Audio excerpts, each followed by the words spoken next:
to kowa ya auri mummuna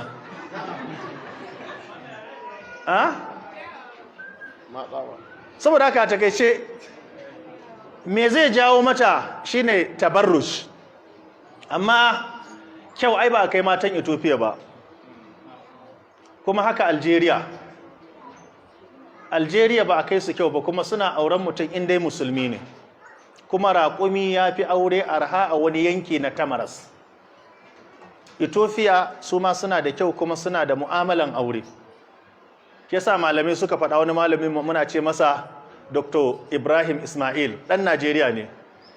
In yana mana lecture yakan ce to, duk bakin fatan da ya gama karatu zai koma gida, in kana son mace mai kyau Ethiopia, wanda ta iya abinci Ghana, haƙuri Togo, rashin kunya da rashin mutunci da rashin haƙuri sai arewacin Najeriya.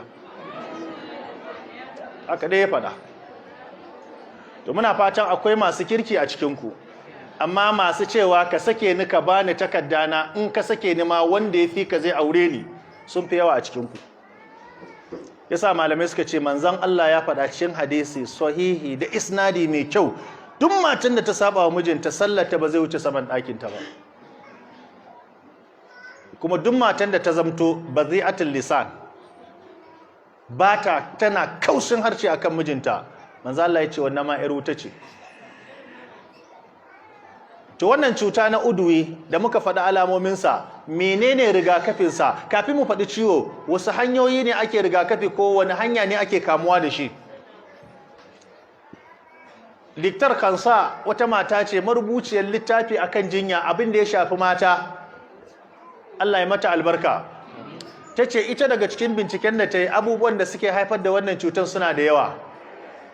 Na farko ta ce duk matan da ta kasance ba ta kunshi makafanta, lallan da ake faɗa fa ba irin lallan da kuke yi na hannu ba fa, wanda ake rufe kafa gaba ɗaya. Kun san shi? Wanda da ake sa kafan gaba ɗaya ya rufe. Ana yin sa ko yanzu? Ana yi. Kun san wani abu? Iya binciken da aka yi, daga matan da wannan ciwon ya yi karanci a jikinsu, matan Sudan suna daga ciki. Don Sudan, duk matar aure wajibi ne ma sai ta yi kunshin kafa. A Sudan ana bambance budurwa da bazaura da matan aure. In kika ga mace da kunshi a kafa ko a TV kika ga kunshi a hannun mace, to matar aure ce. In kika ga mace kuma ta yi kunshi rabi daga nan tsakiyar kafanta zuwa dunduniya, ya yi baki nan ya yi fari, bazaura ce. In kika ga mace kafanta da hannunta fari sol, to budurwa ce.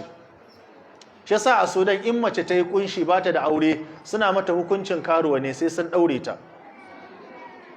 Shi yasa karya Umarul Bashir da muke gani akwai kuskure da yawa, ƙasar za ta iya lalacewa. Don ya yi ƙoƙari wallahi, har na gama zamana a Sudan, Khartoum, Omdurman, wallahi ban taɓa ganin gidan giya ko gidan karuwai ba.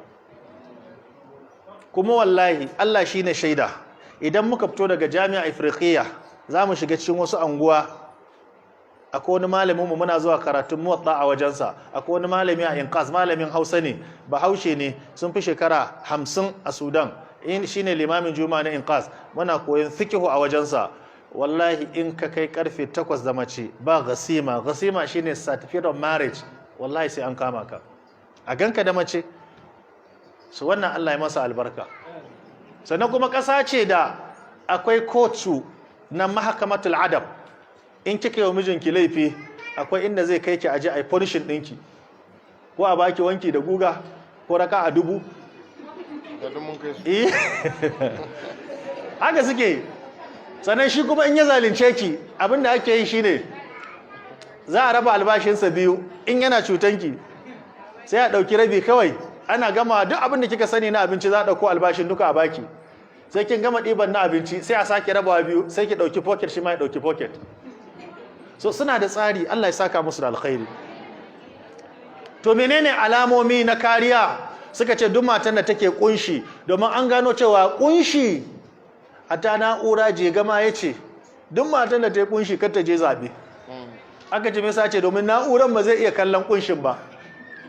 Ya suka ce to cuta ma ba zai iya ratsa kafa ba, don